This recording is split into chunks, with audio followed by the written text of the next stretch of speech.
Cérémonie de sortie de promotion à l'école de maintien de la paix à Lune-Blondin-Bay cet après-midi. Les 36 auditeurs ont reçu leur parchemin. Ils constituent la deuxième promotion en master professionnel sur la paix et en master exécutif. La promotion porte le nom de Zéni Moulay Aïdara, ancien ministre et actuellement conseiller spécial du président de la transition. La cérémonie était présidée par le ministre en charge de la réconciliation et son collègue de l'enseignement supérieur. Ils sont une quarantaine d'auditeurs à recevoir leur diplôme des fins de formation en master professionnel filière maintien de la paix et master exécutif filière reconstruction de l'état post-conflit de l'école de maintien de la paix à Lune-Blondin-Bay. Ces auditeurs des nationalités maliennes et étrangères disposent désormais des outils professionnels nécessaires en maintien de paix et reconstruction de l'état post-conflit.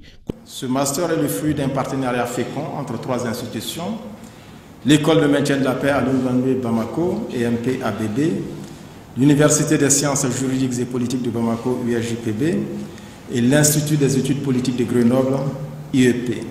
Le maintien de la paix et la reconstruction de l'état post-conflit ne sont pas simplement des disciplines académiques. Elles sont des appels à l'action, des engagements à restaurer la dignité humaine, à bâtir des sociétés résilientes et à promouvoir une paix durable. Le major de la promotion, Mohamed El Ansar, qui a fait son intervention par vidéo parce que présentement hors du pays, a rassuré de l'utilisation judicieuse des diplômes ainsi obtenus. Le parrain de la promotion n'a pas tari de conseils à l'endroit des récipiendaires. En somme, vous avez été formés pour être des leaders, des visionnaires, des défenseurs acharnés de la paix, des bâtisseurs de ponts entre les communautés. En un mot, vous êtes des hommes qui relient les hommes dans une humanité en perdition et qu'il faut rapidement retrouver. Le ministre de l'Enseignement supérieur et de la Recherche scientifique s'est dit particulièrement satisfait du partenariat entre l'École de maintien de la paix et l'Université des sciences juridiques et politiques de Bamako. À travers nos stratégies politiques, nous soutenons des programmes novateurs comme celui de l'école de maintien de la paix à Lune-Blondin-Bay qui, à mon avis, joue un rôle majeur dans la formation des compétences capables d'œuvrer pour la paix et la sécurité tant au niveau national qu'international.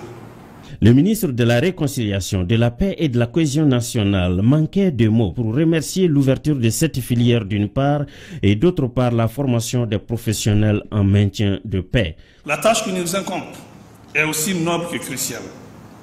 Bâtir des ponts là où il y avait des fossés, cultiver la compréhension là où il y avait de la méfiance et insuffler un esprit de réconciliation là où il y avait la division. Ce défi, nous le relevons ensemble, conscients de la diversité de nos cultures, de nos croyances et de nos origines enrichies de tissus de notre nation.